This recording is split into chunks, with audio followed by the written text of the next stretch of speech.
everyone, welcome back. This is the third episode of Cindy's Adventures in Stitching. I'm in my she shed, and I guess you would say I have a dilemma. I've got a lot of floss, and I'm not sure the best way to store it.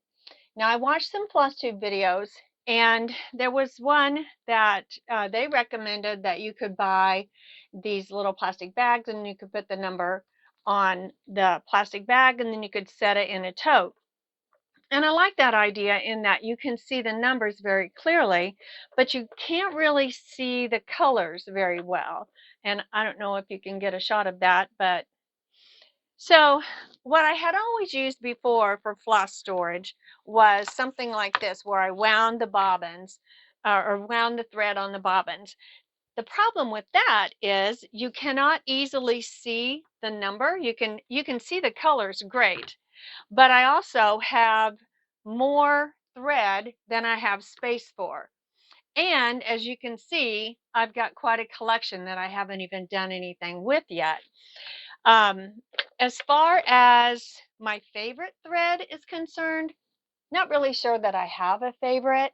I do love that Valdani is variegated, and depending upon what your picture looks like, depends on how well that variegation shows up. If it's a large group of stitches, then yes, definitely I would want to use a Valdani. But DMC is cheaper, and I have so much of it. And the problem with not having put the number of the thread color on each one of these bobbins is when I started out cross stitching, I didn't pay attention to the thread color.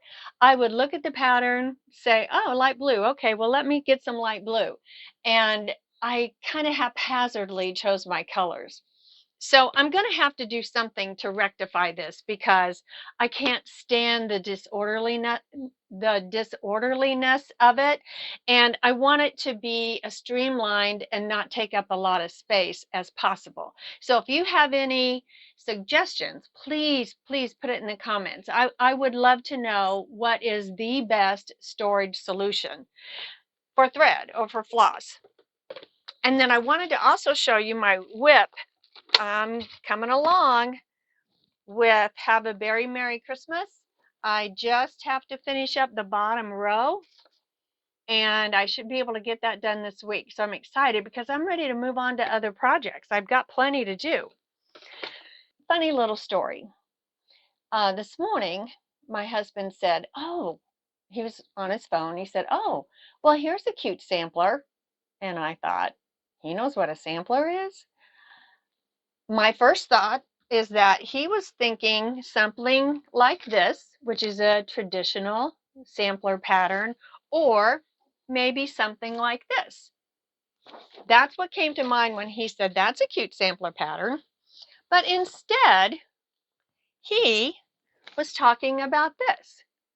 And it is really cute. It's from Print Pattern, All the Tiny Cocktails. And it was a PDF, and when I printed it off, it was 25 pages. And look at all those stitch colors. But isn't that a great visual to go by? And I think that's just a perfect example of one of the reasons why cross stitch is so appealing, because your interest or your taste may be traditional, it might be primitive, it might be modern, it might be like dragons and solar systems and just kind of more abstract or fantasy. And there's all types of patterns out there for you to choose from, which brings me to another point. My husband was kind of looking over my shoulder, and I had my Etsy cart up, and I have several things in my cart because that's what you do. It was $325 worth of stuff. And he said, you gotta be kidding me. You've got $325 in your Etsy cart? And I said, well, yeah, but that's just if you see something you like, you can put it in your cart and it'll stay there for a really long time. It doesn't mean you have to buy it. And he said, oh, okay, good. And as far as he knows, that's the way it works. we had to stop filming the other video, or the first part of this entire video, because sometimes life just gets in the way and we got interrupted. So we're doing the second part right now. We are getting ready to head to Upper Peninsula of Michigan on a ski trip, and I know we talked about the floss storage, and I was just kind of curious what you guys do when you travel and you're taking a travel project with you. I am taking a project, and I put it in this Valdani bag that I made. I know it's Christmas, and I realized I need to just set aside like an entire week and make these vinyl bags. Of course, you can buy them, but it's so much more economical if you have the skills and you have a sewing machine and you have the time to make them yourself. I had said on the first video that the name of the project bag is from the company byannie.com, and that's where I also bought, whoops, that's where I also bought the vinyl. And if you watch, you can follow along on the YouTube channel of Oklaroots, and she goes through the steps very plain, and she gives great instructions. So I'm definitely going to do that. But I've decided that my travel project is going to be this from Threadwork Primitives, and it's called Wintertime. And the reason I chose this one is because it only has 4 colors. And when I opened up the pattern and looked, I love, love, love that it's a color diagram. It just makes it so much quicker for me and easier to see. So I've kitted it up, and this is what I'm taking with me. I use just a regular old hoop. I don't use a Q-snap. I've never really done a Q-snap or tried it, but I figure I've got these hoops, so I'll just use those. And that's what I started with. That's what I started when I did hand embroidery. Well, I still do hand embroidery. Who the heck has time to do all that stuff? But this is some of the cloth that I got when we went to Cranberry Bog Cottage. It's this Zweigart even weave. And then I'm going to take my headlight in case the lighting's not very good at night. And also, oh, I left them out. I've got a small bag of extra batteries in case the batteries go dead, because they can dim out pretty easily. Got a pair of snips. I've got my pencil that I can mark off where I've been. I have to do that so I don't lose track of what row I'm on or what section I've done. Some people may not have to, but I do. And then I've got my thread picked out. And I know I told you earlier in this video that when I started out with cross stitch, I didn't take the time to mark the colors. And here's an example of this green. I don't know what color that is, so if I run out, I'll just have to take a piece of it with me to Joann's.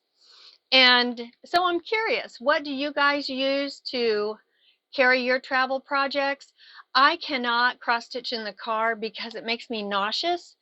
I wish I could. I've always been very envious of women or men that can read in the car, but I just can't. I can look at a magazine. I could even crochet because you don't need great light for that, and you can look up on the horizon every so often, and it keeps you from getting sick. But cross stitch it's just too I wouldn't say intense, but you have to concentrate so much more for that. And I know we talked about floss storage, and I was also curious, how do you guys store your fabric? I don't typically fold it. Like this was folded from when I bought it, but I usually keep mine in rolls so that it doesn't crease, because fabric has a memory and sometimes it's hard to get that crease out. And one thing about this pattern that always makes me just a tiny bit nervous is it has a border around it, and I have learned that I do the border first, because it has happened a time or two, especially earlier on before I started doing this. If I would stitch all of the center and then I did the border and I miscounted and the border didn't line up, it's devastating. Then you got a frog, one side, and it can be pretty aggravating.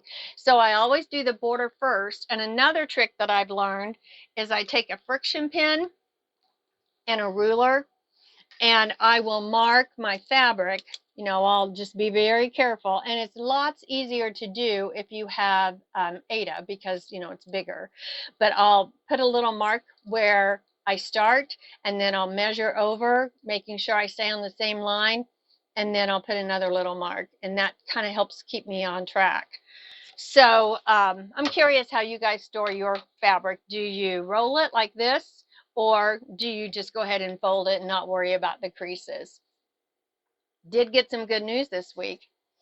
Got some good news that Primitive Gatherings is hosting a cross-stitch retreat.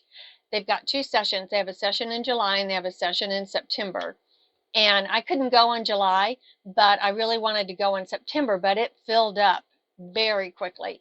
So she had said, Lisa Bonjean had said on a YouTube video right before Christmas that they were going to open up some day slots. And so I tried to register online, but I think they were having trouble with their website. So I called first thing on Monday after Christmas, and I talked to a gal, and she got me registered for the day. There's 3 sessions, 3 days worth, and we're going to go over, and my husband Sam's going to fish during the day, and then we're going to camp at night at a state park, and then that's going to be a stepping stone, and we're going to head up to the UP again. If you can't tell, we really like the UP. And we're going to hike some waterfall trails. So I'm very, very excited about that. Kind of made my week. Also wanted to take the time to thank you guys for watching, especially my first video. I was really worried that nobody would watch it. And I've been so surprised and so happy and so honored that you have taken the time to watch it. So thank you very, very much. I really appreciate it. I want to thank everyone for taking the time to write comments as well.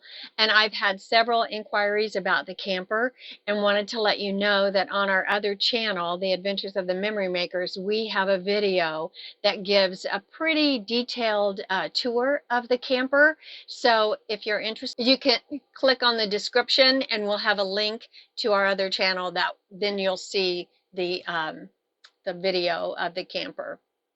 Have a funny story to tell you too. So after we dropped the first video, and I read all the comments, and I haven't responded to any that I've gotten today because I've been sewing, trying to get ready for this trip. But my cousin said, it was really cute. She said, you know, I grew up in southern Indiana, and my grandmother had 15 grandchildren too, and I got one of her quilts too. Are you my cousin Cindy? And I said, yes, I'm your cousin. Hello, thanks for watching. But we really, my husband and I and my sisters got a big, big kick out of that. So again, made my day. And again, thank you so very much for watching and taking the time for comments. Really appreciate it. So, happy stitching!